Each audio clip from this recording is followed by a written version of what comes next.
My fiancé texted, I'm at my grandma's funeral. Don't call, I need space to grieve. I saw her on a live stream at Coachella with her ex. I replied, my condolences. Then I sent a live stream link to her parents, who were eating lunch with her dead grandma. When she came home to find her bags on the porch and her parents waiting, and I'll try to tell this the way it actually happened, not the TikTok edit version, not the poor me caption, but the version where time stamps matter and details don't lie.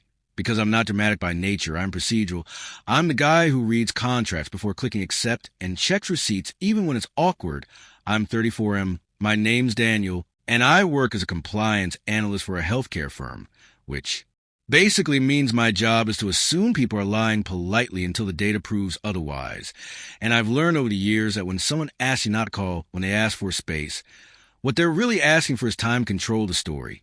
So when my fiancée Emily, 29F, sent that text on Thursday morning saying she was at her grandmother's funeral and needed space to grieve, my first instinct wasn't suspicion. It was logistics. Like, okay, what do we need to cancel? What flowers? Do we send? How do we support her mom? Because grief is heavy and I've lost people too. My dad passed when I was younger and I remember how the world goes quiet and loud at the same time. So I responded with care. I told her I loved her. I told her I was here whenever she needed me. And when she asked for my car to book the flight and hotel because she didn't want to deal with money stuff while grieving, I didn't hesitate. Because we were engaged, we had a venue booked, deposits down, shared calendar with color-coded vendor meetings. This was supposed to be my future wife, the person you trust when things fall apart. And Emily had always been what she called a big feelings person. She loved experiences, festivals, pop-up art shows, spontaneous trips. She said structure made her feel boxing. I said structure made me feel safe. And somehow for 3 years we made that work, or at least I thought we did. So she booked a flight to Florida for Thursday afternoon, said the service was Saturday. Sent me a picture of her suitcase half zipped on the bed with dresses that looked a little more beachy than funeral, but I told myself grief looks different on everyone. And Friday she texted intermittently little updates. Mom's not doing well. And keeps crying. This is exhausting. All things that felt plausible, real human. And Saturday afternoon I was home catching up on work. Spreadsheet open. Coffee going cold. When I took a break and opened Instagram. Not to snoop, not to check her. Just muscle memory scrolling. And a music page I follow went live from Coachella. I didn't even know it was that weekend. And I watched for a minute out of boredom. The camera sweeping the crowd. Neon everywhere, dust and laughter. And then the camera paused near the VIP garden.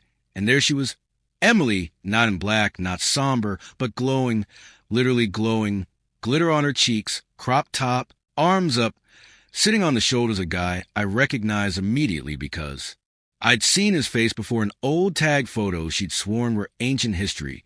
Tyler, her ex from college, the creative soul who never grew up, the one she told me she blocked years ago. And my brain didn't explode, it didn't scream. It did that quiet click it does when something stops making sense, like when formula breaks, and I watched for another few seconds, just enough to see her laugh, wide and unburdened, holding a drink, alive in a way that grief doesn't allow. And I took a screenshot, then another, because that's how my mind works. Redundancy, verification. I checked the timestamp, 3:18 p.m. Pacific Standard Time. I zoomed in her bracelet, the one I bought her last Christmas, unmistakable. And then I checked my Uber account, because Emily never used hers when traveling with me. She liked my premium status. And there was Thursday afternoon, LAX to Indio, charge of my card.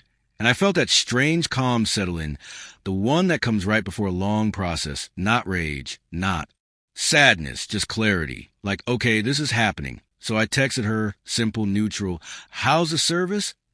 And she replied almost instantly, hard but beautiful, mom's a mess, just finish the eulogy, gonna sleep now, please don't call. And that was a moment, not the live stream, not the Uber. That was a moment, because grief doesn't need rehearsed language. Grief doesn't lie so smoothly. So I replied with my condolences, attached a screenshot, attached the Uber receipt, and then I called her parents, Mark and Susan, who lived 20 minutes away. Because if there's one thing I've learned, it's that lies collapse faster when they're introduced to daylight. Susan answered cheerful, asked how I was holding up, and I said I was concerned, asked how they were doing with the loss, and there was a pause. Not the heavy pause of grief, but a confused pause of someone trying to catch up, And Susan said, "Loss?" And I said, "Emily said Grandma Ruth passed." And then Mark's voice came in from a background, confused. And then Ruth herself, sharp and very much alive, asked why her name was being used in the past tense. And I put the call on speaker and sent them the link. And the silence that followed wasn't dramatic.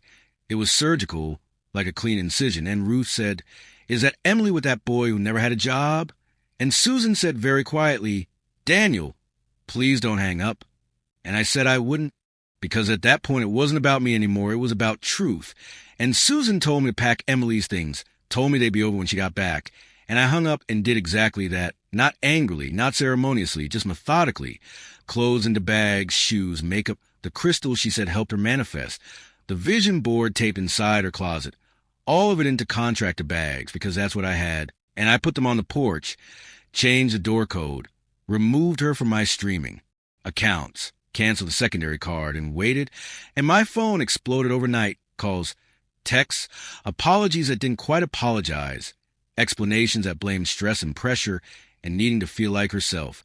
And when she finally showed up Sunday afternoon, sunburned, glitter still in her hair, she stopped short at the curb because her parents' car was there and her grandmother's. And when I opened the door, I didn't feel victorious. I felt finished, like the end of a long chapter you didn't realize you were tired of reading.